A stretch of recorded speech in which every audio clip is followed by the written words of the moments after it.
আসসালামু আলাইকুম সবাইকে। তোমাদের সবাইকে স্বাগতম জানাচ্ছি আমাদের পরিমাণগত রসায়নের পর্ব 3-এ। পর্ব 3-এ আমরা বাকি টপিকগুলা ধীরে সুস্থে দেখার চেষ্টা করব, প্রত্যেকটা টপিক বোঝার চেষ্টা করব এবং প্রত্যেকটা টপিক থেকে যা যা আমাদের প্রয়োজন এগুলো পড়ব। পর্ব 1 এবং পর্ব 2 সুন্দর মতো গুছিয়ে নোট করছো এটা আশা করব এবং পর্ব 3টাও তুমি নোট করবা। টোটাল চ্যাপ্টারটা নোট হয়ে গেলে নোটটা আমাকে সাবমিট করো। ফেসবুক গ্রুপে করতে পারো, টেলিগ্রামেও দিতে পারো, আমাকে ইনবক্সেও দিতে পারো টেলিগ্রামে। তো চলো আমরা আজকে পর্ব 3-এ কোন কোন টপিকগুলো দেখব সেটা দেখি। আমরা বিগত ক্লাসে যেই টপিকগুলো দেখেছিলাম আজকে আমরা তারপরে যেয়ে দেখব।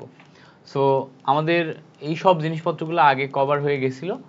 এখন আমাদের আজকের ক্লাসে শতকরা ঘনমাত্রা, পিপিএম, পিপিবি, পিপিটি শেষ।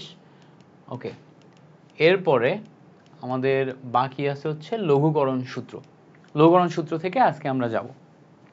তো প্রথমে আমাদের বুঝতে হবে যে লঘুকরণ সূত্র জিনিসটা কি, তারপরে যে আমরা হচ্ছে যে লঘুকরণ সূত্র থেকে ম্যাথ করতে পারবো। তো লঘুকরণ সূত্র জিনিসটা কি এটা আগে যদি একটু বোঝার চেষ্টা করি। ধরো এটা তোমার কাছে একটা পাত্র আছে, এটা একটা পাত্র আছে। তো এই পাত্রের ভিতরে তোমাকে যদি আমি বলি যে তুমি পাত্রের ভিতরে কিছু হচ্ছে পানি দাও, হ্যাঁ, এরপর তোমাকে যদি বলি এর ভিতরে কিছু চিনি দাও, তাহলে তুমি পানি এবং চিনি দিলে তোমার কি তৈরি হবে বলো তো? পানি প্লাস চিনি মিলে তৈরি হয় হচ্ছে চিনির শরবত, তাই না? চিনির শরবত। এবার একটু চিন্তা করে দেখো, এই যে চিনির শরবত তৈরি করলাম, পানি হচ্ছে আমাদের দ্রাবক, তাই না? পানি হচ্ছে আমাদের দ্রাবক, চিনি হচ্ছে আমাদের দ্রব, যোগ করে আমরা তৈরি করলাম কি? দ্রবণ। তো আমরা এখানে দ্রব প্লাস দ্রাবক মিলে দ্রবণ তৈরি করলাম। এবার ধরো তোমাকেই তোমার আম্মু বললো যে চিনির শরবত তৈরি করতে, তো তুমি কি করলা? 1 গ্লাস পানির ভিতরে 500 গ্রাম চিনি ঢেলে দিলা। এবার বলো তো 1 গ্লাস পানির ভিতরে 500 গ্রাম চিনি ঢেলে দিলে হবে? 1 গ্লাস পানির ভিতরে 500 গ্রাম চিনি ঢাললে সব চিনি ভিজবে, মানে শরবত তৈরি হবে? শরবত তৈরি হবে না, চিনির পরিমাণ বেশি হয়ে গেছে, তাই না? এবার ধরো 1 গ্লাস পানির ভিতর 1 চামচ চিনি দিলা, তাহলে কি মিষ্টি লাগবে? মিষ্টি লাগবে না। তার মানে কি?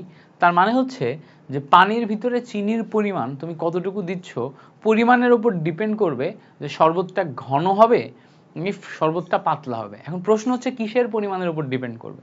তুমি চিন্তা করো, যদি শরবতটা অনেক বেশি ঘন হয়ে যায় তাহলে তোমার আম্মু বলবে যে শরবত ঘন হয়ে গেছে, এখন তুমি এটাকে পাতলা করার জন্য পানি ঢালো।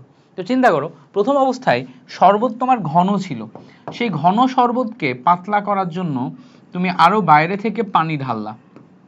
তো পানি যখন ঢাললা তখন এই শরবতটা পাতলা হয়ে গেল, তাই না?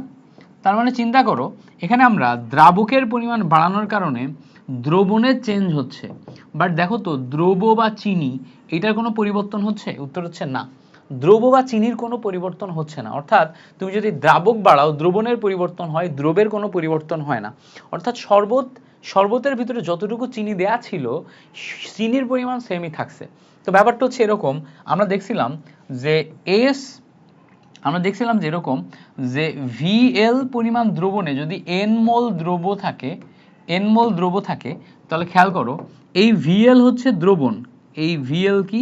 ভিএল হচ্ছে আমার দ্রবণ আর এন মোল এটা হচ্ছে আমার দ্রব। তাহলে 1 লিটার আয়তনে তোমার হয় হচ্ছে এন ডিভাইডেড বাই ভিএল, যেটা কি বলতো? যেটা আমাদের তোমার ঘনমাত্রার যে ফর্মুলা বা মোলারিটির যে ফর্মুলা সেটা। তো মোলারিটির ফর্মুলা এখানে S equals to N divided by V যদি হয়, নিচে ভিএলটা আমার দ্রবণের আয়তন আর উপরে এনটা হচ্ছে আমার দ্রবের মোল, উপরে এন কি? দ্রবের মোল। এবার দেখো তুমি যখন কোন একটা দ্রবণকে লঘুকরণ করতে চাচ্ছ, লঘু মানে কি? হালকা, পাতলা করা, পাতলা করতে গেলে পানি ঢালছো। কোন একটা দ্রবণকে ঘন করতে চাচ্ছ, তার ভিতর পানি ওখান থেকে বের করে নিচ্ছ, যেটাই করো সেটা হচ্ছে দ্রবণের সাথে হবে, তাই না? দ্রবণের সাথে হবে। দ্রবের কোনো পরিবর্তন হয়? এইটা তো দ্রব, দ্রবের কোনো পরিবর্তন হয়? উত্তর হচ্ছে না, চিনির কোনো পরিবর্তন হয় নাই। আমরা চিনি ঢালিও নাই, চিনি বাড়ায়ও নাই, চিনি কমায়ও নাই, চিনি ফিক্স আছে। আমি এখন ঘন করার জন্য বা লঘু করার জন্য কি করতেছি? পানির পরিবর্তন করতেছি। তার মানে এন আমার এখানে ফিক্স। তার মানে আমি যদি এখানে ফর্মুলা দেখি, এন ইকুয়ালস টু আমার ফর্মুলা হচ্ছে ভিএস। এই এন ইকুয়ালস টু ভিএস ফর্মুলাতে এন হচ্ছে আমার ফিক্স, এন হচ্ছে আমার ফিক্স। এখন যদি এন ফিক্স হয়, এন যদি আমার তোমার হচ্ছে ফিক্স হয়, তখন আমরা দুইটা রাশির গুণফল যদি কনস্ট্যান্ট রাশি হয় তখন আমরা বলতে পারি v1s1 ইকুয়ালস টু v2s, অর্থাৎ একাধিক রাশি এইভাবে তাদের গুণফল সবসময় কনস্ট্যান্ট থাকবে। এইটা হচ্ছে তোমার লঘুকরণ সূত্রের একদম ফাইনাল রূপ। তো লঘুকরণ সূত্রে আমাদের কয়েকটা জিনিস মাথায় রাখতে হবে, যেখানে আমাদের দ্রবের পরিমাণে কোনো পরিবর্তন হয় না, দ্রব্য সেম থাকে, বাকি আমাদের চেঞ্জ হয় আয়তন এবং ঘনমাত্রা। তো এখানে আমাদের ভিএস যেটা অংশ আছে, এই ভিটা তোমার হচ্ছে আয়তন প্রকাশ করছে, তাই না? এই আয়তন দেখো লিটারে আছে, বাট যখন আমি V1S1 ইকুয়ালস টু V2S2 এরকম ফর্মুলা নিচ্ছি, এইটা আমার আয়তন, এইটা আমার ঘনমাত্রা, এটা আমার আয়তন, এটা আমার ঘনমাত্রা, যেহেতু উভয় সাইডে গুণ আকারে আছে, এই সাইডেও আমি যেই আয়তনের একক নিব, এই সাইডে যদি মিলিলিটার নিই, এই সাইডেও আমার সেই মিলিলিটার নিতে হবে, তাহলে আমার ক্যালকুলেশনে কোনো প্রবলেম হবে না। উভয় সাইডে আয়তনের একক সেম নিতে হবে, উভয় সাইডে ঘনমাত্রার একক সেম নিতে হবে, তাহলে কোনো প্রবলেম হবে না, আমি যে কোনো একক নিতে পারবো। তো এই হচ্ছে আমার লঘুকরণ সূত্র। এখন এই যে লঘুকরণ সূত্র তুমি নিলা, খেয়াল করো, এই লঘুকরণ সূত্রের ক্ষেত্রে তোমার যদি এরকম বলে, ধরো তোমাকে বললো, প্রশ্নে এরকম দিয়ে দিল যে 500 ml 500 ml 0.8 মোলারিটি, হ্যাঁ, দ্রবণের ঘনমাত্রা 0.2 মোলারিটি করতে কি ব্যবস্থা নিতে হবে? হ্যাঁ, কি ব্যবস্থা নিতে হবে, এইটা হচ্ছে আমাদের প্রশ্ন, ব্যবস্থা নিতে হবে। সো এই হচ্ছে আমাদের প্রশ্ন। এখন এই প্রশ্ন যেটা আছে, কি ব্যবস্থা নিতে হবে, এই প্রশ্ন যেটা আছে সলভ করব কিভাবে? সলভ করার জন্য আমাদের S1V1 ইকুয়ালস টু S2V2, এই হচ্ছে আমরা প্রথমে লিখলাম। এবার সিম্পলি চিন্তা করো, দেখো S1 হচ্ছে আমাদের ঘনমাত্রা অলরেডি দেয়া আছে, দেখো S1, আয়তন আমাদের দেখো অলরেডি দেয়া আছে V1। এই সাইডে আমরা যখন পরিবর্তিত ঘনমাত্রা নিচ্ছি, তখন S2 দেয়া আছে, আয়তন V2 আমাদের বের করতে হবে, আয়তন V2 কত হবে সেটা বের করতে হবে। তাহলে চিন্তা করো, যখন আমাদের আয়তন এটা তখন ঘনমাত্রা এটা, যখন আমাদের ঘনমাত্রা এটা তখন আয়তন কত হবে সেটা পাবো আমি এই ফর্মুলা থেকে, আয়তন কত হবে।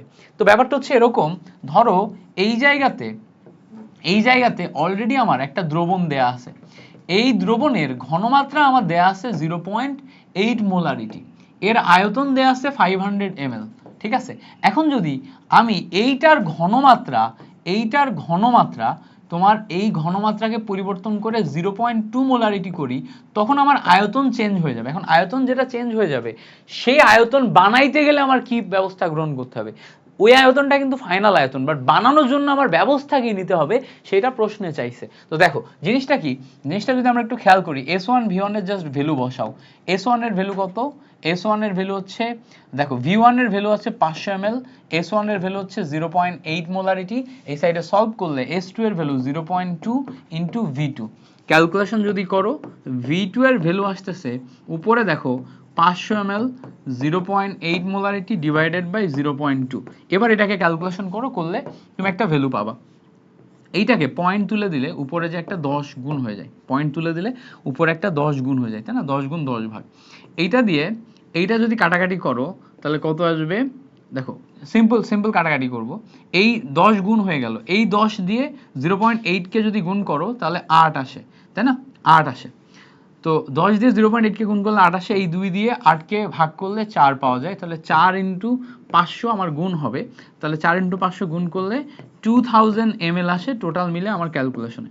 তো ভালো করে খেয়াল করো, আমাদের এই পাত্রের যে আয়তন, এটার ফাইনাল আয়তন হতে হবে 2000 ml, 2000 ml ফাইনাল আয়তন হতে হবে। এখন চিন্তা করো, এই পাত্রের ভিতরে আয়তন আগে 500 ml ছিল, এই 500 ml যখন ছিল তখন আয়তন হচ্ছে আমার 0.8, ঘনমাত্রা হচ্ছে আমার 0.8। এখন যদি এইটার আয়তন 2000 ml হয়, তখন ঘনমাত্রা আমার এটা হবে। তখন 2000 ml বানাইতে গেলে কি করতে হবে? পানি দিতে হবে। তুমি চিন্তা করো, অলরেডি তুমি ওই 500 গ্রাম চিনির ভিতরে 1 লিটার পানি দিয়ে দিছো, দিয়ে তখন মিষ্টি অনেক বেশি হয়ে গেছে, এখন তোমার আম্মু বলতেছে মিষ্টি আরো কমাও। এখন মিষ্টি আরো কমানোর জন্য আরেকটু পানি ঢালবা না? এখন আরেকটু পানি ঢাললে কি আবার নতুন করে পুরা পানি ঢালবা, নাকি আগের পানির ভিতরে পানি ঢালবা? উত্তর হচ্ছে আগের পানির ভিতরে পানি ঢালবা। আগে তোমার 500 ml ছিল, তোমার টোটাল বানাইতে হবে 2000 ml, তাহলে আরো বেশি যোগ করতে হবে, যোগ করে আমি ফাইনালি পৌঁছাবো কোথায় 2000 ml এ। তাহলে ব্যাপার হচ্ছে এরকম, আর কতটুকু পরিমাণ পানি ঢালতে হবে সেটাকে আমরা ডেল ভি দিয়ে প্রকাশ করি। ডেল ভি দিয়ে প্রকাশ করলে ফাইনাল আয়তন থেকে ইনিশিয়াল আয়তন বাদ দিলে আমরা আর কতটুকু পরিমাণ ঢালতে হবে সেটা বের করতে পারি, এবং এখান থেকে আমরা ঢালতে হবে দেখতে পাচ্ছি 1500 ml। তার মানে যদি আমরা এত ঘনমাত্রায় বানাইতে চাই তাহলে আমার আয়তন হতে হবে 2000, আর 2000 আয়তন হতে গেলে আমার ঢালতে হবে 1500। ঢালতে হবে কত? 1500। তাহলে কি ব্যবস্থা নিতে হবে সেটা প্রশ্ন করলে সবসময় ডেল ভি এর ভ্যালু আসবে। কি ব্যবস্থা নিতে হবে সেটা প্রশ্ন করলে সবসময় ডেল ভি এর ভ্যালু আসবে। আর যদি আমার কখনো জিজ্ঞেস করে যে এত ঘনমাত্রার জন্য আয়তন কত হবে, এত আয়তনের জন্য ঘনমাত্রা কত হবে, তখন তুমি কিন্তু ডিরেক্ট বসায় যেটা পাবা সেটা। তাহলে বুঝতে হবে যে ব্যবস্থা একটা আলাদা জিনিস আর ফাইনাল আয়তন বের করা আলাদা জিনিস। ওকে, এই দুইটা জিনিসের পার্থক্য বুঝে তারপর তোমাকে আগাতে হবে। আচ্ছা দেখো, এই প্রশ্নই যদি আমরা উল্টায় দিই, উল্টায় অন্যরকম করে দিই, ধরো তোমাকে বললো, এরকম বললো যে তোমার হচ্ছে 300 ml, 3000 কেন লিখতেছি, 300 ml, দেখো 300 ml 0.5 মোলারিটি, 300 ml 0.5 মোলারিটি ঘনমাত্রার দ্রবণের আয়তন তোমার যদি 0.8 মোলারিটি হয়, 0.8 না, ধরো হচ্ছে 0.2 মোলারিটি হয়, তাহলে দ্রবণের আয়তন কত হবে? দ্রবণের আয়তন কত হবে? দ্রবণের আয়তন কত হবে? তাহলে এইটার জন্য আমরা কি করব, দেখো খুব সিম্পল। এটার জন্য আমাদের সেম ফর্মুলা S1V1 = S2V2 বসাই দিলাম। S1V1 = S2V2 বসানোর পর এখন আমরা অলরেডি আমাদের কাছে S1 এর ভ্যালু দেখো 0.5 দেয়া আছে, V1 এর ভ্যালু 300 ml দেয়া আছে। বসানোর পর S2 এর ভ্যালু দেখো 0.2 মোলারিটি দেয়া আছে, V2 এর ভ্যালু আমাদের বের করতে হবে কত আয়তন, এই ঘনমাত্রার জন্য আয়তন কত সেটা বের করতে হবে। ব্যবস্থা কিন্তু আর নিতে বলে নাই, ব্যবস্থা নিতে বললে আলাদা কাহিনী, ব্যবস্থা নিতে বলে না, এই জন্য সরাসরি এটা হবে। এখন যদি আমরা দেখি এখান থেকে ক্যালকুলেশন করলে V2 এর ভ্যালু হবে হচ্ছে 0.5 × 300 ডিভাইডেড বাই 0.2, এটা। তো এখন যদি তুমি এখানে ক্যালকুলেশন করো, এখানে 10 দিয়ে গুণ করো, পয়েন্ট তুলে দিলে নিচে 10, এই 10 উপরে যে গুণ হয়ে এখানে পাস হয়ে যায়, তাই না? এবার যদি তুমি এখানে গুণ করো, দেখো এটার সাথে এটা কাটাকাটি করলে 150 আসে। এবার দেখো 5 দিয়ে 150 কে গুণ করো, 5 15 75 750 ml আসে। তাহলে এখান থেকে আমরা পাই যে আমাদের ফাইনাল আয়তন 0.2 মোলারিটির জন্য ফাইনাল আয়তন হতে হবে 750। ঠিক আছে, এটা কিন্তু আয়তন কত হবে সেটা জিজ্ঞেস করছে, কি ব্যবস্থা গ্রহণ করতে হবে সেটা জিজ্ঞেস করে নাই। যদি ব্যবস্থা বলতো তখন আমরা ব্যবস্থার জন্য, ঠিক আছে, ব্যবস্থার জন্য del V equals to V2 - V1 করতাম, তখন 750 থেকে 300 বাদ দিলে আমরা যেটা পাইতাম 450, সেটা আসতো আমাদের কারেক্ট আনসার। বাট ব্যবস্থা আমাদের বলে নাই। এইটা তখনই হবে যখন কি করতে হবে, কি প্রশ্ন কি হবে, প্রশ্ন বলবে কি ব্যবস্থা নিতে হবে, ঠিক আছে, কি ব্যবস্থা নিতে হবে, কি করতে হবে, ঠিক আছে, এই টাইপের প্রশ্ন যদি আসে তখন এটা আমাদের করতে হবে। ওকে, সো আশা করি এই ব্যাপারটা ক্লিয়ার হয়েছে। এবার আসো, এবার এই টপিকটা বাদ হয়ে যাওয়ার পর এরপরে আমাদের জন্য একটা গুরুত্বপূর্ণ টপিক হচ্ছে প্রাইমারি স্ট্যান্ডার্ড পদার্থ এন্ড সেকেন্ডারি স্ট্যান্ডার্ড পদার্থ। এটা খুব গুরুত্বপূর্ণ একটি টপিক, এখান থেকে তুমি অ্যাডমিশনে একটা কোশ্চেন পাবা। হ্যাঁ, এটা সবসময় আসে প্রাইমারি এবং সেকেন্ডারি স্ট্যান্ডার্ড পদার্থ থেকে, সবসময় আসে, খুব গুরুত্বপূর্ণ একটি টপিক। তো আমরা এখন এই টপিকটা একটু দেখার চেষ্টা করব, প্রাইমারি স্ট্যান্ডার্ড পদার্থ এবং সেকেন্ডারি স্ট্যান্ডার্ড পদার্থ, এর বেসিক কি এবং এর উদাহরণ থেকে প্রশ্ন কি কি আসে। সো এটা বেসিকটা দেখার জন্য আমরা দুই ভাগে ভাগ করে নিলাম।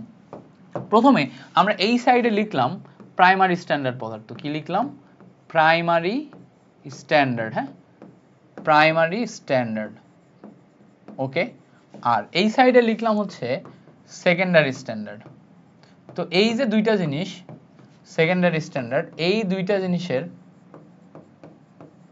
এখন আমরা বৈশিষ্ট্য দেখব। প্রথমে আসি প্রাইমারি স্ট্যান্ডার্ডের বৈশিষ্ট্যে আসি।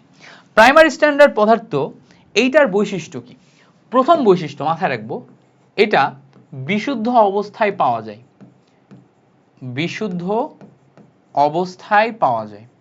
তাহলে প্রাইমারি অবস্থা স্ট্যান্ডার্ড পদার্থের বৈশিষ্ট্য কি? বিশুদ্ধ অবস্থায় পাওয়া যায়, মানে প্রকৃতিতে এ যখন থাকবে এ হচ্ছে বিশুদ্ধ অবস্থায় থাকবে, ঠিক আছে? তাহলে এইটা যদি বিশুদ্ধ অবস্থায় পাওয়া যায় তাহলে সেকেন্ডারির বৈশিষ্ট্য ঠিক উল্টা হবে, বিশুদ্ধ অবস্থায় পাওয়া যাবে না। হ্যাঁ, ঠিক আছে, বিশুদ্ধ অবস্থায় পাওয়া, ঠিক আছে, পাওয়া যাবে না, ঠিক উল্টা, প্রাইমারির উল্টা কি? সেকেন্ডারি।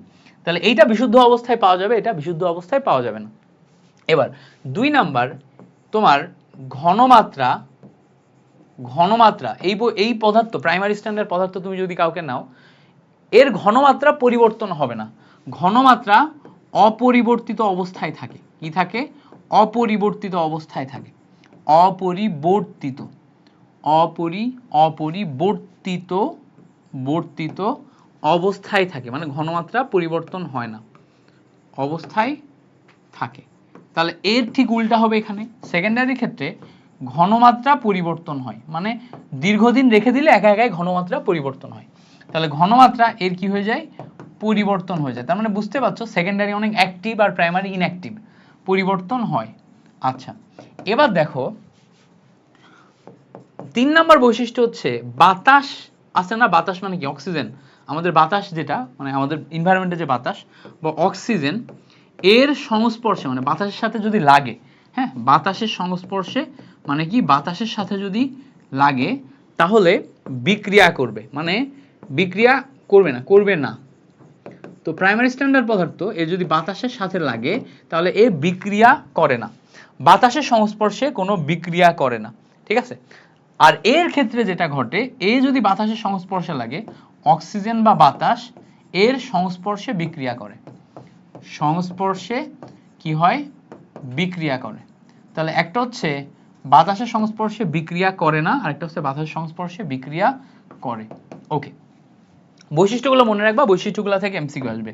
লাস্ট 3 নাম্বার পয়েন্ট হচ্ছে, 4 নাম্বার পয়েন্ট হচ্ছে এর ক্ষেত্রে যেটা ঘটে, প্রাইমারি স্ট্যান্ডার্ড যে কোনো পদার্থ নিবা, নেওয়ার পরে পাল্লা দিয়ে মাপবা, ঠিক আছে?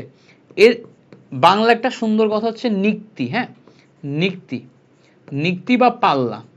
তো পাল্লা দিয়ে বা নিক্তি দিয়ে যখন মাপবা, এই পাল্লা বা নিক্তির সাথে প্রাইমারি স্ট্যান্ডার্ড পদার্থ বিক্রিয়া করবে না, বিক্রিয়া করে না, বিক্রিয়া করে না, পাল্লা বা নিক্তির সাথে বিক্রিয়া করে না। বাট সেকেন্ডারি স্ট্যান্ডার্ড পদার্থের ক্ষেত্রে পাল্লা বা নিক্তির সাথে বিক্রিয়া করে, ঠিক আছে?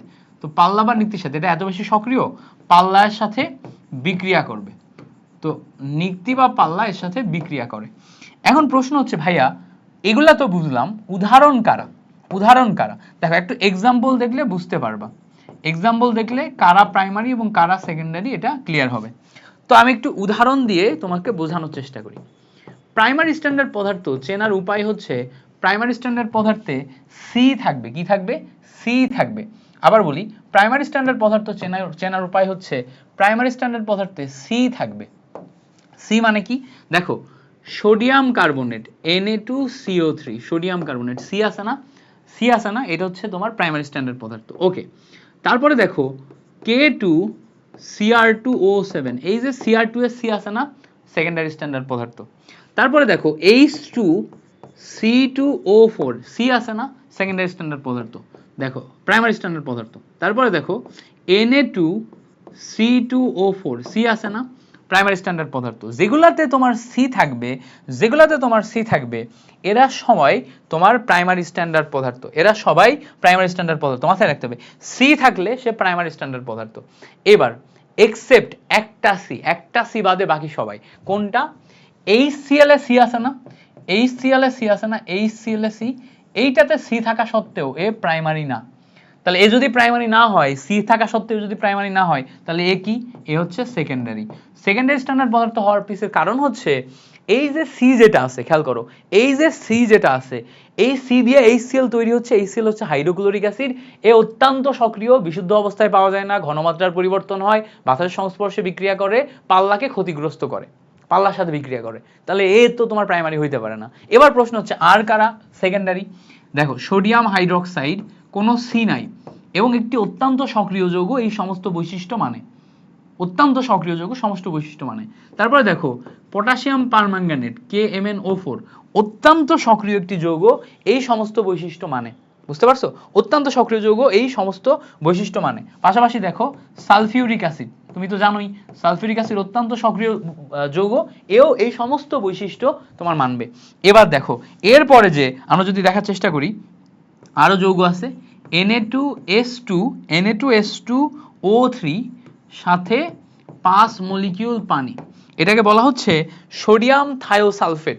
সোডিয়াম থায়োসালফেট, এটাতে কোনো সি আছে? সি নাই। তার মানে এরা সবাই আমাদের এখানে সেকেন্ডারি পদার্থ হিসাবে কাজ করতেছে, এরা সবাই সেকেন্ডারি। আর এখানে যেগুলো আমরা পাইলাম এরা সবাই প্রাইমারি স্ট্যান্ডার্ড পদার্থ হিসেবে কাজ করতেছে। সো এখানে আমি যেই বৈশিষ্ট্য এবং যেই টেকনিক, যেই উদাহরণগুলো লিখে দিলাম, প্রত্যেকটা জিনিস এমসিকিউ এর জন্য গুরুত্বপূর্ণ, এমসিকিউ এর জন্য গুরুত্বপূর্ণ। এই পার্টটা থেকে একটা এমসিকিউ পাবা, সো সেইভাবে তুমি এই জিনিসপত্রগুলো মুখস্থ করবা। সি হচ্ছে এখানকার মেইন কাহিনী।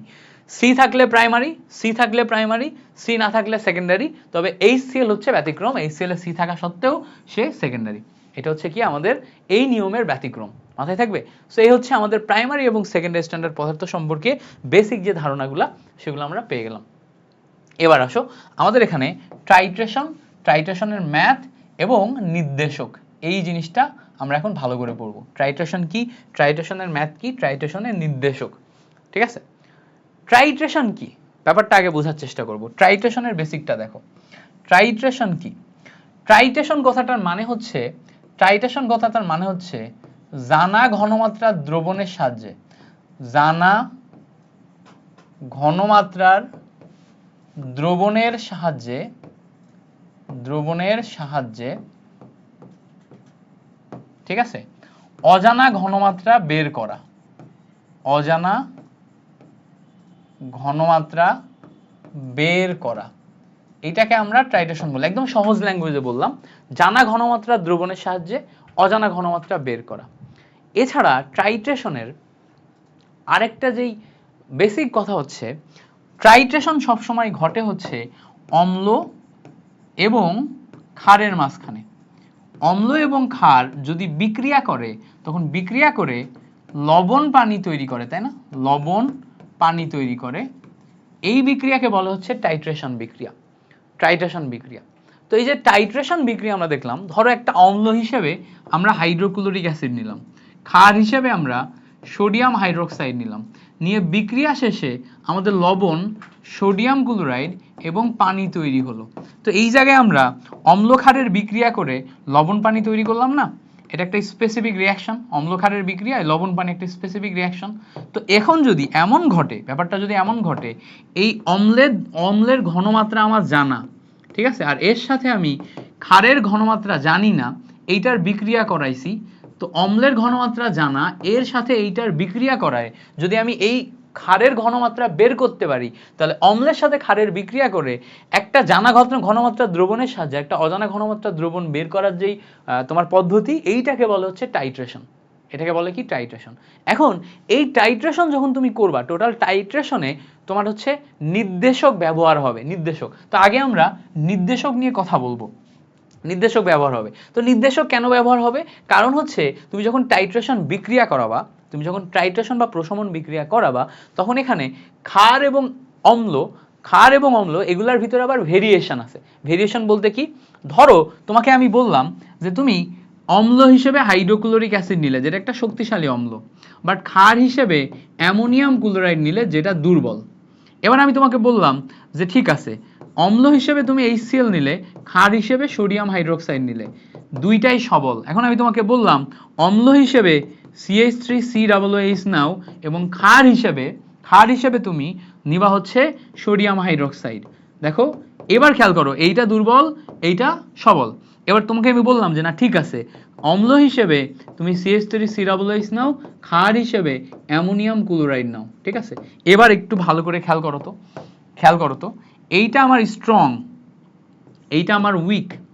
এবার খেয়াল করো, এইটা আমার স্ট্রং, এইটাও আমার স্ট্রং, এইটা আমার উইক, এইটা আমার স্ট্রং।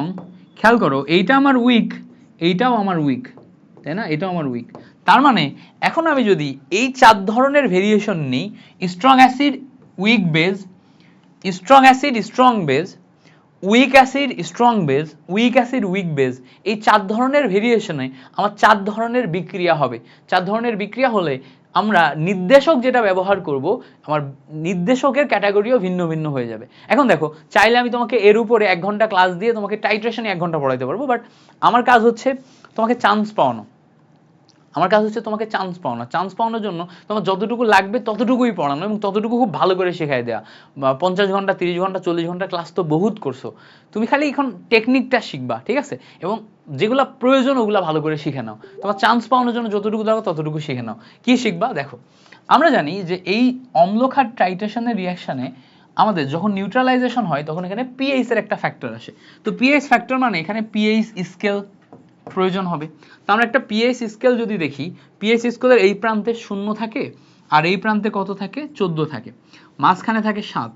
মাঝখানে যে 7, এই 7কে আমরা বলি হচ্ছে প্রশমন বিন্দু। 7কে কি বলি? 7কে আমরা বলি হচ্ছে প্রশমন বিন্দু, ঠিক আছে? একদম লবণ তৈরি হয় এই বিন্দুতে। এখন যদি 7-এর একটুও কম বেশি হয়, বিক্রিয়াতে 7-এর একটুও কম বেশি হয়, তাহলে হয় সে অম্ল অথবা সে ক্ষার হয়ে যায়। এখন যদি সে 0 থেকে 7-এর মাঝখানে এই রেঞ্জে হয়, তখন সেটাকে আমরা বলি হচ্ছে অম্লীয় দ্রবণ। কি বলি? অম্লীয় দ্রবণ। মাথায় রাখবো, 0 থেকে 7-এর মাঝখানে যদি কারো হয় সেটা হচ্ছে অম্লীয় দ্রবণ। আর কেউ যদি 7 থেকে 14-এর মাঝখানে হয়, এই অংশটাকে আমরা বলি হচ্ছে ক্ষারীয় দ্রবণ। কি বলি? এই অংশটা হচ্ছে আমাদের ক্ষারীয় দ্রবণ। তাহলে এই যে অংশটা, এটা হচ্ছে ক্ষারীয় দ্রবণ। এবার আমরা মাথায় রাখবো, কারোর বিক্রিয়াতে যদি অম্লীয় দ্রবণ প্রকট হয়, অম্লীয় দ্রবণের ক্ষমতা বেশি হয়, দ্রবণটার ক্যাটাগরি যদি অম্লীয় হয়, তখন আমাদের নির্দেশক হচ্ছে মিথাইল অরেঞ্জ আর মিথাইল রেড। অম্লীয় হলে methyl orange, methyl red, MR আর MO। তা আমি একটু বিস্তারিত লিখে দিই যাতে নোট হিসাবে তোমাদের ভালো থাকে। এইটা হচ্ছে মিথাইল রেড, মিথাইল রেড, বুঝতে পারছো? আর MO এটা কি? এটা হচ্ছে মিথাইল অরেঞ্জ। এবার এদের দুইজনের তোমার পিএইচ রেঞ্জ কত হবে? এখানে দেখো 0 থেকে 7 হইছে না, এদের মাঝখানে একটা পয়েন্টে methyl orange methyl red pH range দেখাবে। কত হবে বলো তো? 0 থেকে 7 হলে এদের মাঝখানের পয়েন্ট হচ্ছে 3 থেকে 5। মিথাইল অরেঞ্জ মিথাইল রেডের পিএইচ রেঞ্জ সবসময় 3 থেকে 5-এর মধ্যবর্তী একটা ভ্যালু হয়। আর যদি কেউ ক্ষারীয় হয়, তখন এর জন্য নির্দেশক হিসেবে আমরা ব্যবহার করব ফেনল ফথালিন। ফেনল ফথালিন, একটা জিনিস মুখস্থ করলেই হচ্ছে, এমসিকিউতে এই 3টাই আসে, বাট আমরা আইডেন্টিফাই করতে পারি না কার জন্য কি নির্দেশক ব্যবহার করব। তো এই জায়গাতে আমাদের পিএইচ এর রেঞ্জ কি আসে? এই 7 থেকে 14-এর মাঝখানে আমরা 8 থেকে 12 একটা রেঞ্জ পাই, যেটা হচ্ছে আমার ফেনল ফথালিনের পিএইচ রেঞ্জ। এবার আমরা যদি তোমাকে সিম্পল প্রশ্ন করি, দেখো এমসিকিউ ট্রিক সহজে সলভ করবা। এমসিকিউ ট্রিক আমি যদি তোমাকে বলি যে দুর্বল, আচ্ছা কিভাবে লিখবো, ইংলিশে লিখি, হ্যাঁ বুঝে নিও। ওকে, আমি যদি এভাবে বলি যে strong acid plus strong base কোন নির্দেশক লাগবে? তো মাথায় রাখবো, স্ট্রং অ্যাসিড স্ট্রং বেজে সব নির্দেশক কার্যকরী। ওকে, এখানে কি সব নির্দেশক কার্যকরী। এবার যদি আমি তোমাকে বলি স্ট্রং অ্যাসিড সাথে উইক বেজ, এইটা যদি নাও তখন কোন নির্দেশক কার্যকরী? এবার একটু মাথা ঘামানোর চেষ্টা করো। বেজ আমার উইক মানে ক্ষার আমার উইক, আর অ্যাসিড আমার স্ট্রং, তার মানে বিক্রিয়া শেষে এই স্ট্রং অ্যাসিড যেটা আছে এর প্রকোপ দ্রবণে থেকে যাবে। তার মানে এই জায়গায় যে দ্রবণ তৈরি হবে, সেই দ্রবণটা তৈরি হবে হচ্ছে অ্যাসিডিক দ্রবণ। দ্রবণটা কি তৈরি হবে? অ্যাসিডিক বা অম্লীয় দ্রবণ। যেহেতু কে স্ট্রং, অ্যাসিড স্ট্রং, এজন্য আমাদের দ্রবণ তৈরি হবে কে? অম্লীয় দ্রবণ। আর যদি অম্লীয় দ্রবণ তৈরি হয়, আমি বলছিলাম 0 থেকে 7 পর্যন্ত অম্লীয় দ্রবণ, আর 0 থেকে 7-এর ভিতরে যদি পড়ে, তখন আমার নির্দেশক হচ্ছে মিথাইল অরেঞ্জ, মিথাইল রেড। তখন আমাদের এই নির্দেশক রেঞ্জ হচ্ছে 3 থেকে 5। এমসিকিউ, এই ইনফরমেশন দিয়ে তুমি মাস্ট এমসিকিউ দেখাইতে পারবা, মাস্ট। যে কোনো এমসিকিউ দেখো, এই জায়গা থেকে যে এমসিকিউ গুলো আসে, এইটুকু চিন্তা করতে পারলে তুমি এমসিকিউ দেখাইতে পারবা। এইটুকু তোমার চিন্তাটাই সুন্দর মতো আসে না। ওকে, এবার দেখো যদি উল্টা ঘটনা যদি ঘটে, যে আমরা উইক অ্যাসিড নিব আর সাথে আমরা স্ট্রং বেজ নিব। হ্যাঁ, উইক অ্যাসিড সাথে আমরা স্ট্রং বেজ নিব। তাহলে বিক্রিয়া শেষে আমাদের এটা যে দ্রবণ যেটা হবে, যেহেতু বেজ স্ট্রং, তাহলে এটা কি হবে, আমাদের ক্ষারীয় দ্রবণ হবে। কি হবে? ক্ষারীয় দ্রবণ হবে। তাহলে আগে ছিল অম্লীয়, এখন কি হয়েছে? ক্ষারীয়। ক্ষারীয় দ্রবণ যদি তৈরি হয় বা বেসিক দ্রবণ যদি তৈরি হয়, তখন আমরা বলছিলাম এই ক্ষারীয় বা বেসিক দ্রবণের জন্য আমাদের নির্দেশক হচ্ছে ফেনল ফথালিন। ফেনল ফথালিনের জন্য আমাদের পিএইচ রেঞ্জ হচ্ছে 8 থেকে 12। এই হচ্ছে আমাদের বের করা সিস্টেম। ওকে, একটাই ফেনল ফথালিন। ক্ষারীয় দ্রবণের ক্ষেত্রে এই একটা নির্দেশক মনে রাখলেই হচ্ছে। আর যদি আমরা weak acid plus weak base নিই, এইটার জন্য কোনো নির্দেশক কার্যকরী না, মাথায় রাখবে, এটার জন্য কোনো নির্দেশক কার্যকরী না। সো এই যে চারটার ভিতরে মেইনলি এমসিকিউ আসে এই জায়গা থেকে। ঠিক আছে, অ্যাডমিশনে এমসিকিউ আসে কোন জায়গা থেকে? এই জায়গা থেকে। তো আমাদের এই জায়গাটা মেইনলি ভালো করে পড়তে হবে, ক্লিয়ার? সো এই জায়গাটা মেইনলি ভালো করে পড়লে তুমি এখান থেকে এমসিকিউ পারবা। তো টাইট্রেশনের বেসিক এমসিকিউ এর জন্য একটা স্পট আমরা ক্লিয়ার করে ফেললাম, একটা স্পট আমাদের ক্লিয়ার হইলো। এখন প্রশ্ন হচ্ছে ভাইয়া, একটা স্পট ক্লিয়ার হইলো, তাহলে টাইট্রেশনের ম্যাথ করান, টাইট্রেশনের ম্যাথের বেসিক দেখান, আরো বেশি যেন আমরা এখান থেকে ম্যাথ শিখে ফেলতে পারি এবং সেই ম্যাথগুলা কাজে লাগাইতে পারি। ডেফিনেটলি এখান থেকে তো তোমাদের আমি ম্যাথ করাবোই।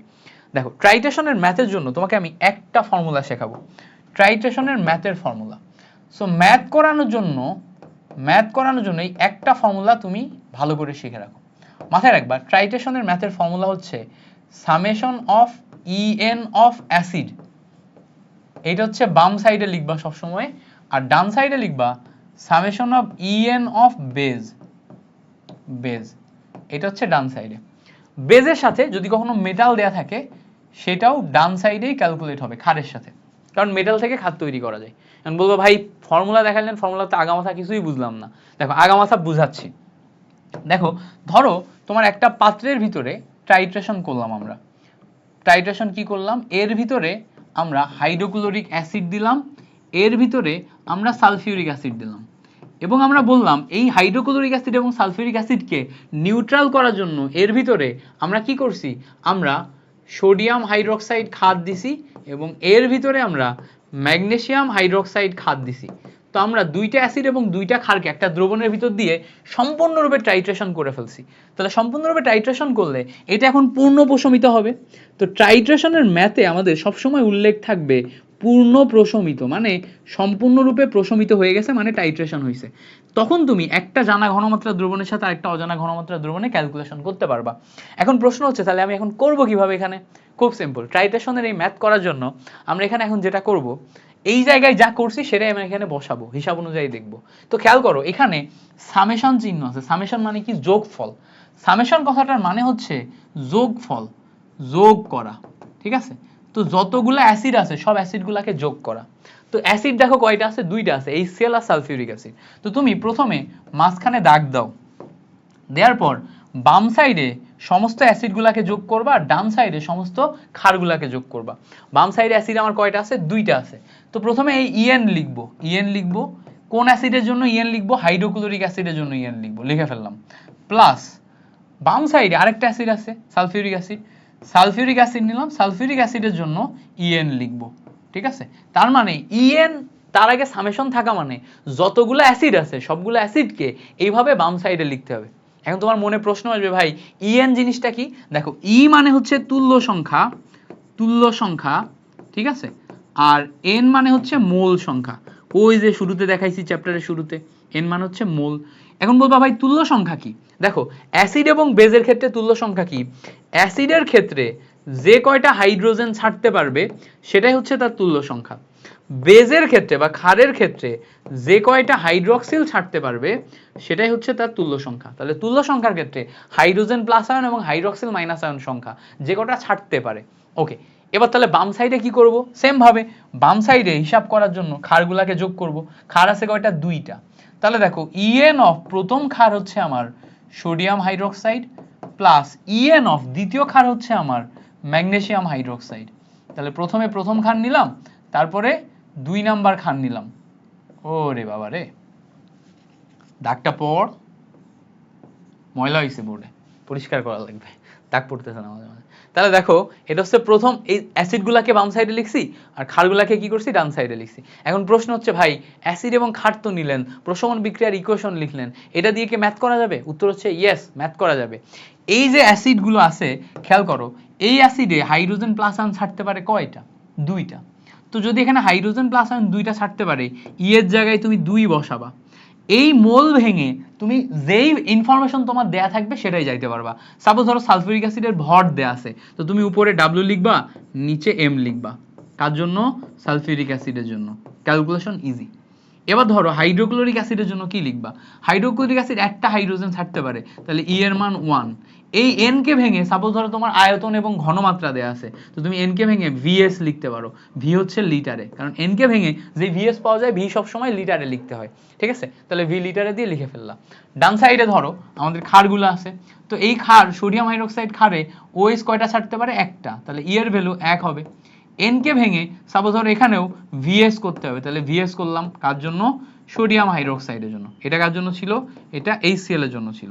ওকে, প্লাস তুমি এবার বাকি অংশের জন্য আগাও। ম্যাগনেসিয়াম হাইড্রোক্সাইডে 2টা OH আছে, সো 2 নিবা, সাথে VS নিবা, এই সাইডে ম্যাগনেসিয়াম হাইড্রোক্সাইড, কি হবে? Magnesium hydroxide. That's it. এইভাবে তুমি এই টোটাল ইকুয়েশনটা লিখতে পারবা এবং ইকুয়েশন লিখে ম্যাথ করতে পারবা। এখন বলবা ভাইয়া ম্যাথ করতে পারবো, বাট করে দেখান। করে দেখাচ্ছেন না কেন? অবশ্যই করে দেখাবো। দেখো যদি তোমাকে বলে, এরকম বলে, হ্যাঁ এরকম একটা পাত্র দেয়া আছে এবং বলল এই পাত্রের ভিতরে সোডিয়াম হাইড্রোক্সাইড আছে, তোমার সোডিয়াম হাইড্রোক্সাইড আছে 0.2 মোলারিটি 20 ml, এটা আছে সোডিয়াম হাইড্রোক্সাইড। এই পাত্রের ভিতরে তোমার বলে দিল যে HCl আছে 0.4 মোলারিটি 30 ml, ঠিক আছে? এবার তোমাকে বলল এই পাত্রের মধ্যে তোমার হচ্ছে সালফিউরিক অ্যাসিড আছে 0.1 মোলারিটি। তো বলল যে কত আয়তন H2SO4 এর জন্য, হ্যাঁ কত আয়তন H2SO4 এর জন্য। আচ্ছা এইটার না ঘনমাত্রা একটু বাড়াই দিই, হ্যাঁ 0.4 না দিয়ে এটা 0.8 দিয়ে দিলাম, 0.8 দিয়ে দিলাম। তো বলছে কত আয়তন সালফিউরিক অ্যাসিডের জন্য তোমার এই পাত্রটি পূর্ণ প্রশমিত হবে, তো জন্য দ্রবণটি, এটা তো একটা দ্রবণ তৈরি হবে তাই না? সো দ্রবণটি পূর্ণ প্রশমিত হবে। তো পূর্ণ প্রশমিত এই কথাটার মানেই হচ্ছে এখানে টাইট্রেশন হয়েছে, সবাই সবাইকে ভ্যানিশ করে দিছে। তো টাইট্রেশন হয়ে সবাই সবাইকে যদি ভ্যানিশ করে দেয়, তাহলে এই একটা জিনিসের আয়তন আমি জানি না, সেটা কি? Sulphuric acid. এই যে আয়তনটা আমি জানি না, এই আয়তনটা আমি পূর্ণ প্রশমনের শর্ত অনুযায়ী বের করতে পারবো। তাহলে এখানে আমাদের এক সাইডে অ্যাসিড আছে, এক সাইডে বেজ আছে, তো আমরা আমাদের ফর্মুলা অনুযায়ী কি করব? ফর্মুলা অনুযায়ী summation of EN of acid লিখবো, মানে অম্ল লিখবো, আর equals to summation of EN of ক্ষার লিখবো। কি লিখবো? ক্ষার লিখবো। তো summation of EN of acid, summation of EN of ক্ষার লিখে ফেললাম। এবার বাম সাইডে আমরা সব অ্যাসিডগুলো লিখবো। বাম সাইডে অ্যাসিডগুলোর দিকে যদি তাকাই, দেখো আমাদের অ্যাসিড আছে, কে আছে? হাইড্রোক্লোরিক অ্যাসিড, তাহলে EN অফ HCl লিখে ফেললাম। EN অফ আরেকটা অ্যাসিড আছে, কে আছে বলো তো? সালফিউরিক অ্যাসিড, লিখে ফেললাম। ইকুয়ালস টু এই সাইডে ক্ষার আছে, ক্ষার একটাই, কে আছে বলো তো? Sodium hydroxide. সবগুলোর জন্য ভ্যালুগুলা লিখে ফেললাম। এবার প্রশ্ন হচ্ছে তাহলে এখন ম্যাথটা হবে কিভাবে? দেখো ম্যাথটা করার জন্য প্রথমে আমি হাইড্রোক্লোরিক অ্যাসিডের দিকে যাই। হাইড্রোক্লোরিক অ্যাসিডের তুল্য সংখ্যা 1। এখানে দেখো আয়তন এবং ঘনমাত্রা দেয়া আছে, আয়তন ঘনমাত্রা দেয়া থাকলে এইটাকে বলা হচ্ছে VS। তো ভি কিন্তু লিটারে বসে। আচ্ছা নিলাম। এবার দেখো সালফিউরিক অ্যাসিডের জন্য আমরা এই জায়গাতে ঘনমাত্রা পাচ্ছি, আয়তন আমাদের বের করতে হবে। এই জায়গাতে যদি আমরা দেখি সালফিউরিক অ্যাসিডের জন্য তুল্য সংখ্যা আমাদের 2, তার মানে ই এর মান 2, এটাকে ভাঙলে V × S করা যায়, করলাম সালফিউরিক অ্যাসিডের জন্য। এই সাইডে যদি খেয়াল করো সোডিয়াম হাইড্রোক্সাইডের জন্য তুল্য সংখ্যা 1, এই N এর মান ভেঙে সোডিয়াম হাইড্রোক্সাইডের জন্য VS করা যায়। VS এ দেখো V × S নিলাম। এবার মজার ব্যাপার দেখো, এইটাও আমার VS ফর্মুলায় আছে, এইটাও আমার ভিএস ফর্মুলায় আছে, এইটাও আমার ভিএস ফর্মুলায় আছে। সব যদি ভিএস ফর্মুলায় থাকে তাহলে এই জায়গাতে তুমি যেহেতু ডান সাইডেও সব ভিএস ফর্মুলায় আছে, বাম সাইডেও সব ভিএস ফর্মুলায় আছে, তাহলে এই জায়গাতে তুমি লিটারে বসাচ্ছ কি এমএল এ বসাচ্ছ কোনো মেটার না। লিটারে বসাচ্ছ কি এমএল এ বসাচ্ছ কোনো মেটার না। যদি এখানে বাম সাইডে ডান সাইডে সব জায়গায় মিলিলিটারে বসাও, ফাইনালি উত্তরও মিলিলিটারে বের হবে, কারণ কোনো এককের পার্থক্য নেই। বাট যদি কোনো একটাতেও W/M বা অন্য কোনো একক চলে আসে, তখন এই VL এর জায়গায় এলই বসাতে হবে, মিলিলিটার বসাতে পারবা না। তো যেহেতু দুই দিকেই সমান আছে, এই জন্য আমরা এখানে কি ML এ বসাবো। তো ML এ যদি বসাই, প্রথমে হাইড্রোক্লোরিক অ্যাসিডের জন্য 1 ইন্টু ভি এর ভ্যালু, হাইড্রোক্লোরিক অ্যাসিডের কত ছিল দেখো, ওই জায়গাতে 30 ml ছিল, ইন্টু এস এর ভ্যালু ছিল হচ্ছে 0.4 মোলারিটি, প্লাস এই জায়গাতে 2 বসাই দিলাম। VL এর ভ্যালু আমরা জানি না, এটার ভ্যালু V ধরে নিলাম সালফিউরিক অ্যাসিডের জন্য, M এর ভ্যালু ছিল 0.1 মোলারিটি। ডান সাইডে সোডিয়াম হাইড্রোক্সাইডের জন্য 1, V এর ভ্যালু দেখো 20 মোলারিটি, S এর ভ্যালু কত 0.8। এই হচ্ছে আমাদের ক্যালকুলেশনের ফাইনাল লাইন। তো এখন যদি আমরা এখানে ক্যালকুলেশন করি, ক্যালকুলেশন করলে দেখবা 0.1 কে ভাঙলে 1/10 আসে, 2 কে দিয়ে ভাগ করলে আমাদের আসে হচ্ছে 2V ডিভাইডেড বাই 10 একটা পার্ট। এইটাকে ওই সাইডে নিয়ে যাও, ওই সাইডে নিয়ে গেলে কি আসবে, এই জায়গায় পয়েন্টটাকে খেয়াল করলে দেখো, পয়েন্টটাকে যদি তুলে দাও 8 ডিভাইডেড বাই 10 পাওয়া যায়। এই শূন্য কেটে যে 8 দুগানা 16 আসে, 8 দুগানা 16 মাইনাস এই পার্টটা যদি ক্যালকুলেশন করো, পয়েন্টটা যদি কেটে দাও, এটার সাথে এটা কাটাকাটি করলে 3 এ 4 12 পাওয়া যাবে, 12 ওই সাইডে যে বিয়োগ হবে, তাহলে 16 মাইনাস 12 পাবা। তো পরবর্তী লাইনে 2V divided by 10 equals to, calculate করলে দেখো এখানে তুমি পাবা হচ্ছে 4। পরবর্তী লাইনে 2V ইকুয়ালস টু 4 10 40, তাহলে V equals to 40 divided by 2, মানে দেখো 20 ml পাওয়া যায়, যেহেতু ml এ ছিল 20 ml পাওয়া যায়। তার মানে শেষ পর্যন্ত আমরা সালফিউরিক অ্যাসিডের আয়তন 20 ml যদি পাই, সালফিউরিক অ্যাসিডের আয়তন এখানে যদি আমরা 20 ml নিই, তাহলে এই পাত্রটা পূর্ণ প্রশমিত হয়ে যাবে। তাহলে পূর্ণ প্রশমনের জন্য কি করা লাগবে, 20 ml নেওয়া লাগবে। তাহলে বুঝতে পারছো ব্যাপারটা কি ঘটলো, কিভাবে ঘটলো। এই সিম্পল জিনিসটা আমাদের অনেকের মাথায় ঢোকে না, তো মাথায় ঢোকার জন্য এই ব্যাপারটা করতে হবে। এখন যদি সহজ দেয়, ম্যাক্সিমাম ক্ষেত্রে অ্যাডমিশন টেস্টে এরকম সহজ জিনিসই দেয়, সহজ দেয়, তাহলে এই জায়গাতে তুমি 2 থেকে 3 লাইনে ক্যালকুলেশন করে ম্যাথটা করে ফেলতে পারবে। দেখো বেসিক লাইন বসাইছি, ম্যাথ করছি 2 থেকে 3 লাইনে বের করতে পারবা। বাট একটু কঠিনও দিয়ে দিতে পারে, তো কঠিন দিয়ে দিলে আমরা প্রস্তুতি কঠিন নিব, তাহলে আমাদের যুদ্ধ সহজ হয়ে যাবে। এখন তুমি বলবা ভাই প্রস্তুতি কঠিন নিব বলতে কি বুঝাচ্ছেন, একটা কঠিন ম্যাথ দেখার চেষ্টা করি। দেখো তোমাকে যদি বলি, দেখো আমি এই ম্যাথগুলা ছবি আঁকায় করাই যাতে তোমার বোঝা সুবিধা হয়। ম্যাথ তুমি পড়লেও দেখবা এভাবেই তুমি সিম্পলিফাই করে ফেলতে পারবা, সব অ্যাসিডগুলো এক সাইডে নিতে পারবা, সব ক্ষারগুলো এক সাইডে নিতে পারবা। তো ভালো করে খেয়াল করো, এই পাত্রের ভিতরে দেখো, এই পাত্রের ভিতরে আমাদের সোডিয়াম হাইড্রোক্সাইড আছে, এই পাত্রের ভিতরে আমাদের HCl আছে, এই পাত্রের ভিতরে আমাদের সালফিউরিক অ্যাসিড আছে, এই পাত্রের ভিতরে আমাদের ম্যাগনেসিয়াম ধাতু আছে। এই চারটা মিলে আমাদের পূর্ণ প্রশমিত হয়েছে। এই চারটা মিলে কি হয়েছে, পূর্ণ প্রশমিত হয়েছে। ঠিক আছে, তো চারটা মিলে পূর্ণ প্রশমিত হয়েছে। এখন আমাদের বলে দিছে যে সোডিয়াম হাইড্রোক্সাইড যেটা আছে, এইটার যে পরিমাণ সেটা হচ্ছে 0.5 মোলারিটি 200 ml, এটার পরিমাণ 0.5 মোলারিটি 200 ml। HCl এর যে পরিমাণ, এটার মোলারিটি হচ্ছে 0.2 মোলারিটি 500 ml। ঠিক আছে, সালফিউরিক অ্যাসিডের যে পরিমাণ, এটা হচ্ছে 0.4 মোলারিটি 400 ml, এটা দেয়া আছে। বলছে ম্যাগনেসিয়াম ধাতু এর ওজন কত, ওজন কত। ব্যাপারটা হচ্ছে এরকম যে একটা দ্রবণের ভিতরে তুমি কি করছো, সোডিয়াম হাইড্রোক্সাইড খাদ দিছো, তারপরে কিছু HCl দিছো, তারপরে কিছু সালফিউরিক অ্যাসিড দিছো, দিয়ে দেখছো টোটাল মিলে পূর্ণ প্রশমিত হয় নাই। এরপরে তুমি কি করছো, একটা নির্দিষ্ট ভরের ধাতু দিছো, ধাতু মানে কি, ম্যাগনেসিয়াম ধাতু মানে ক্ষার, আরেকটা খাদ দিছো, দেওয়ার পরে পূর্ণ প্রশমিত হয়ে গেছে। তো তোমার কাছে প্রশ্ন করা হলো, ওই যেই ক্ষারটা তুমি দিছো সেই ক্ষারের ওয়েট কত, ওই ক্ষারের ওয়েট কত হলে এই পাত্রটা পূর্ণ প্রশমিত হবে। এখন তোমার কাছে যদি প্রশ্ন করি, তাহলে উত্তরও খুঁজতে হবে। এখন উত্তর খোঁজার জন্য আমরা সেম ফর্মুলাতে যাব। বাম সাইডে আমরা লিখব summation of EN of acid, আর ডান সাইডে আমরা লিখব সামেশন অফ EN অফ ক্ষার।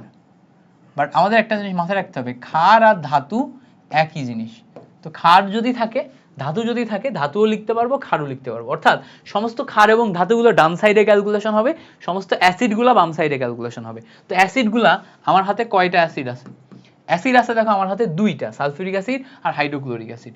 তো EN অফ HCl এটা যাবে, তারপরে EN অফ সালফিউরিক অ্যাসিড এটা যাবে। আমি তোমাদের জাস্ট বোঝানোর জন্য এত ডিটেলস লিখতেছি, তুমি একবার শিখে গেলে মাঝখানের এই লাইন বাদেই করতে পারবা। পরে দেখো ডান সাইডে কি আসবে? EN অফ ক্ষার আসবে, কে আছে? Sodium hydroxide. এরপরে EN অফ ম্যাগনেসিয়াম ধাতু এইটা আসবে। এবার বলবা ভাই কেমনে হইলো, কিভাবে হইলো, কি করলেন বোঝান। চলো বোঝাবো, তো সমস্যা নেই। দেখো আমরা প্রথমে হাইড্রোক্লোরিক অ্যাসিডের কাছে আসি। আমরা জানি হাইড্রোক্লোরিক অ্যাসিডের তুল্য সংখ্যা কত? তুল্য সংখ্যা 1। N কে ভাঙলে VS পাওয়া যায়। হাইড্রোক্লোরিক অ্যাসিডের VS দেখো এইটার এটা দেয়া আছে। তো আমরা V কে ভাঙলে তোমার 500 ml পাচ্ছি, ওখানে দেখো 500 ml পাচ্ছি। বাট তুমি জানো যদি কখনো ডিফারেন্স চলে আসে তখন আর ml এ ক্যালকুলেশন করা যায় না। যেহেতু একটা ওজন চাইছে মানে ভর, মানে একটার ভিতরে আমাদের ডিফারেন্স চলে আসবে, তখন আর আমি এখানে ml এ ক্যালকুলেশন করতে পারবো না। তখন ক্যালকুলেশনের জন্য আমার লিটারে কনভার্ট করতে হবে। করলাম ইনটু S, S এর ভ্যালু কত দেখো? 0.2 মোলারিটি বসাই ফেললাম। সালফিউরিক অ্যাসিডের জন্য তুল্য সংখ্যা হবে 2। এবার সালফিউরিক অ্যাসিডের জন্য ভাঙলে দেখো 400 ml আছে, তো 400 ডিভাইডেড বাই 1000 বসাও, তাহলে আবারও লিটারে কনভার্ট হয়ে গেছে। ইনটু এস এর ভ্যালু কত দেয়া আছে দেখো তো? 400 ml 0.4 মোলারিটি বসাই দিছি। দেওয়ার পরে এখন আমার ডান সাইডে যেগুলো আছে সেগুলো দেখতে হবে। ডান সাইডে সোডিয়াম হাইড্রোক্সাইড আছে। সোডিয়াম হাইড্রোক্সাইডের জন্য দেখো তুল্য সংখ্যা 1। N কে ভাঙলে VS পাওয়া যায়। V এর ভ্যালু দেখো 200 ml, এটাকে লিটারে কনভার্ট করতে গেলে 1000 দিয়ে ভাগ। অ্যান্ড দেন আমাদের আর ফাইনালি আসে হচ্ছে ম্যাগনেসিয়াম। এখন ম্যাগনেসিয়ামের জন্য আমি কিভাবে লিখবো? EN of magnesium. ম্যাগনেসিয়াম যেহেতু ধাতু, এই ম্যাগনেসিয়াম ধাতুয়ের জারণ মান কত? 2 জারণ মান নিয়ে ভালো করে খেয়াল করো, ও কিন্তু ম্যাগনেসিয়াম 2+ আয়নে পরিণত হয়। শুধু 2+ আয়নে পরিণত হয় না, ও 2টা হাইড্রক্সিল গ্রহণ করতে পারে, 2টা হাইড্রক্সিল ছাড়তেও পারে। অর্থাৎ ও কিন্তু 2টা হাইড্রক্সিল ছাড়া সক্ষমতা রাখা ধাতু। বুঝতে পারছো? খাতু না ধাতু। তাহলে এখানে আমাদের ধাতু হিসাবে সে 2টা হাইড্রক্সিল ছাড়তে পারবে। তার মানে এই জায়গাতে ম্যাগনেসিয়ামের তুল্য সংখ্যা থেকে বা জারণ মান থেকে আমরা বুঝতে পারছি এর তোমার হচ্ছে তুল্য সংখ্যা 2। এখন এই ম্যাগনেসিয়ামের N থেকে আমি যদি ভরে যাইতে চাই তাহলে আমার কি করা লাগবে? W ডিভাইডেড বাই M, এই ফর্মুলাতে যাওয়া লাগবে। কোন formula? W divided by M। কারণ আমি ওই যে দেখাইছিলাম তোমাদের যে N কে ভেঙে W ডিভাইডেড বাই M এ গেলে আমরা ইজিলি ম্যাথ করতে পারি। এবার আসো সব ক্যালকুলেশন করি। ক্যালকুলেশন যদি করো সিম্পল ওয়েতে আমরা ক্যালকুলেশন করে ফেলতে পারবো। এইটার সাথে এটা ক্যালকুলেশন করলে দেখো উপরে 1 নিচে 2 থাকে, উপরে 1 নিচে 2 থাকে। এবার দেখো এইটাকে ক্যালকুলেশন করলে 2 ডিভাইডেড বাই 10 লেখা যায়। তো দেখো এই 2 আর এই 2 কেটে যায়, যে আমাদের ফাইনালি এখানে ভ্যালু থাকে 1 ডিভাইডেড বাই 10। ওকে, এবার এখানে ক্যালকুলেশন করো, সিম্পল ক্যালকুলেশন। দেখো এই 2টা শূন্য, এর 2টা শূন্য কাটাকাটি করো, এর 2টা শূন্য, এর 2টা শূন্য কাটাকাটি করো। এই পয়েন্ট তুলে দিলে নিচে থাকবে হচ্ছে 10। বুঝতে পারছো? নিচে থাকবে কত? 10।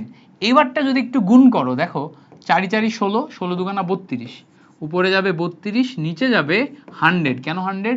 এখানে একটা 10 ছিল আর এখানে একটা 10 আছে, তাই না? এখানে একটা 10 ছিল, এখানে একটা 10 আছে। 4 4 16, 16 দুগুণা 32 ইকুয়ালস টু, এবার এখানের দিকে একটু খেয়াল করো, এই সাইডে কি আছে? 2টা শূন্যর সাথে 2টা শূন্য কাটলে পাওয়া যায় 2 ডিভাইডেড বাই 10। এখানে ফাইনালি ক্যালকুলেশন করলে W ডিভাইডেড বাই M আছে না, 2 ইনটু উপরে W ডিভাইডেড বাই M। ম্যাগনেসিয়ামের জন্য ম্যাগনেসিয়াম 12 24 না আণবিক ভর হচ্ছে 24। তো 24 এর সাথে তুমি যদি এখানে কাটাকাটি করো, এর সাথে এর কাটাকাটি করো, তাহলে পাবা হচ্ছে 12। এই হচ্ছে আমাদের ফাইনাল ক্যালকুলেশন লাইন। ঠিক আছে, এখন আমরা ফাইনাল ক্যালকুলেশন লাইন করার জন্য সিম্পলি এই W ডিভাইডেড বাই 12 কে এক সাইডে রেখে দিব। ধরো এটাকে আমরা ডান সাইডে রাখলাম, এটাকে এই সাইডে নিয়ে আনলে দেখো আমাদের 1 divided by 10, 32 divided by 100 minus 2 divided by 10 পাওয়া যায়।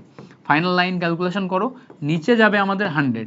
এইটা দিয়ে এটা ক্যালকুলেশন করলে প্রথমে আসবে কত? 10 প্লাস এটা দিয়ে এটা ক্যালকুলেশন করলে আসবে কত আমাদের? 32। এটা দিয়ে এটা ক্যালকুলেশন করলে দেখো 10 10 কে 100, 10 দিয়ে গুণ করলে মাইনাস 20 পাওয়া যায়। তাহলে এখানে যদি আমরা ক্যালকুলেশন করি W divided by 12 equals to, আমরা কত পাচ্ছি? W divided by 12 equals to, খেয়াল করো 42 থেকে 20 বাদ, 32 আর 2 42, 42 থেকে 20 বাদ, মানে উপরে যাচ্ছে 22, নিচে যাচ্ছে কত আমার? 100, নিচে যাচ্ছে কত আমার 100। এইবারটা ক্যালকুলেশন করো, final line w equals to 22 into 12 divided by 100। এই হচ্ছে আমার final calculation, 22 into 12 divided by 100। এখন ফাইনাল ক্যালকুলেশন কি হবে, 22 ইন্টু 12 গুণ হবে, তো 22 ইন্টু 12 গুণ করলে 22 ইন্টু 12 গুণ করা তো ইজি, তাই না? করি একটু 22 ইন্টু 12 গুণ, তো 12 মানে এটা খেয়াল করো, 12 মানে 2 প্লাস 10 লেখা যায়, ইজি ক্যালকুলেশন। তো 22 ইন্টু 10 যদি গুণ করো আসে হচ্ছে কত তোমার 220, 22 ইন্টু 2 যদি গুণ করো আসে হচ্ছে 22 দুগুণা 44। এবার 44 যোগ করে দাও, কত আসবে? 44 যোগ করলে 2 2 6 4 264 আসে। উপরে তাহলে কত, উপরে আমার লাইন আসছে 264, নিচে আসছে কত 100। তার মানে এইটা দিয়ে ভাগ করলে 2.64 গ্রাম আসে। তার মানে ফাইনালি ক্যালকুলেশন করে আমরা এই জায়গাতে ওজন পাইলাম 2.64 গ্রাম, 64 গ্রাম। তার মানে কি ঘটনা ঘটলো বলো তো, যখন আমি এত কিছু দিয়েছিলাম তার ভিতরে 2.64 গ্রাম ম্যাগনেসিয়াম দিলেই এই পাত্রটা পূর্ণ প্রশমিত হবে, পাত্রটা পূর্ণ প্রশমিত হবে। এই ম্যাথটা হচ্ছে, যদি এই ম্যাথ থেকে সবচেয়ে কঠিন ম্যাথ দেয় তাহলে তোমার এই প্রসেসে করতে হবে, সবচেয়ে কঠিন ম্যাথ দিলে এই প্রসেসে করতে হবে। এখন তোমার এই ম্যাথগুলা যেগুলো আমি তোমাকে চিত্রের মাধ্যমে দেখাই দিলাম, সিম্পলিফাইড হয়েছে তোমার মাথার ভিতরে ঢোকানোর জন্য, এটা যদি লেখাই থাকতো তাহলে কি লেখা থাকতো, লেখা থাকবে একটি পাত্রের ভিতরে 0.5 মোলারিটি 200 ml সোডিয়াম হাইড্রোক্সাইড দেয়া আছে। পাত্রটিকে পূর্ণ প্রশমনের জন্য প্রথমে আমরা তোমার হচ্ছে 0.2 মোলারিটি, তারপরে হচ্ছে 500 ml HCl, 0.4 molarity 400 ml sulphuric acid দিলাম, কিন্তু তখনও পূর্ণ প্রশমিত হয়নি। সম্পূর্ণ পূর্ণ প্রশমনের জন্য এরপরে আরও ম্যাগনেসিয়াম দেয়া হলো। এবার বলবে ম্যাগনেসিয়ামের ভর কত, এইভাবে লিখে লিখে বলবে, কেমন? সো যেভাবেই বলুক তুমি তো পারবা, তুমি আমার স্টুডেন্ট না, তোমাকে একদম সহজ মেথড শেখাচ্ছি, আমার স্টুডেন্ট তুমি সহজ মেথড শিখে নিলা, তোমার না পেরে তো কোনো উপায় নেই, পারতেই হবে। সো আশা করি এই পর্যন্ত তোমার একদম ক্লিয়ার হয়েছে, এই পর্যন্ত একদম ক্লিয়ার হয়েছে। সো আমরা আজকে ক্লাসে 3টা টপিক শিখলাম, তিনটা টপিকের কি দেখলাম আমরা, টাইট্রেশন দেখছি, দ্রবণের প্রকৃতি নির্ণয়, জারণ বিজারণ আমরা নেক্সট ক্লাসে দেখব। দ্রবণের প্রকৃতি নির্ণয় 10 মিনিটেই দেখাই দেওয়া যায়, বাট আমি কয়েকটা ম্যাথ করাইতে চাচ্ছি দ্রবণের প্রকৃতি নির্ণয় থেকে, এবং একটু ডিপ ম্যাথ করাইতে চাচ্ছি। সো নেক্সট ক্লাসেই দেখাই, নেক্সট ভিডিওতেই দেখাই দ্রবণের প্রকৃতি নির্ণয়টা। এই লেকচারটাকে আর বড় করব না। আজকের ক্লাসটাতে আমরা যে অংশগুলো দেখলাম, এই প্রত্যেকটা জিনিস তোমার জন্য জানাটা অত্যন্ত গুরুত্বপূর্ণ, এই জিনিসপত্রগুলো তোমার শেখাটা অত্যন্ত গুরুত্বপূর্ণ, ঠিক আছে? সো এগুলা লিখে লিখে প্র্যাকটিস করবা। পরশুদিন পরীক্ষাতে, শনিবার দিন, কালকে তো শুক্রবার, শনিবার দিন পরীক্ষাতে তোমার এগুলা কিন্তু মাস্ট আসবে, শনিবার দিন পরীক্ষাতে এগুলো মাস্ট থাকবে। সো ভালো করে এগুলা প্র্যাকটিস করো, প্রত্যেকটা ম্যাথ প্র্যাকটিস করো। আর হচ্ছে যে আমি সলভ ক্লাসও দিয়ে দিব, পরীক্ষা যেহেতু পরশুদিন আছে, সলভ ক্লাসও টেলিগ্রামে দিয়ে দিব। এই চ্যাপ্টারে সমস্ত সলভ ক্লাসও তুমি করে ফেলো, হ্যাঁ? সলভ ক্লাস করলে তোমার সব টপিকের উপর সলভ ক্লাস করলে তোমার আরও বেশি বেসিক ক্লিয়ারিটি আসবে। তো আমরা কতদূর পর্যন্ত আগাইছি, আমরা এই দ্রবণের প্রকৃতি নির্ণয়ের আগ পর্যন্ত আগাই গেছি, অর্থাৎ আমাদের 9 নাম্বার টপিক পর্যন্ত ক্লিয়ার হয়ে গেছে, তাই না? আমাদের কত নাম্বার টপিক পর্যন্ত ক্লিয়ার হয়েছে, শিট কই থেকে কই বের হয়ে গেলাম, আমাদের ক্লিয়ার হয়েছে হচ্ছে 9 নাম্বার টপিক পর্যন্ত। সো আমরা একদম শুরু থেকে যদি দেখি, আমাদের নাম্বার 1 টপিক থেকে আমরা নাম্বার 9 টপিক পর্যন্ত 3টা ক্লাসে কভার করে ফেলছি। এখন আমাদের লাস্টের এই কয়েকটা টপিক বাকি আছে। ওকে, ক্লিয়ার তো? সাবাস।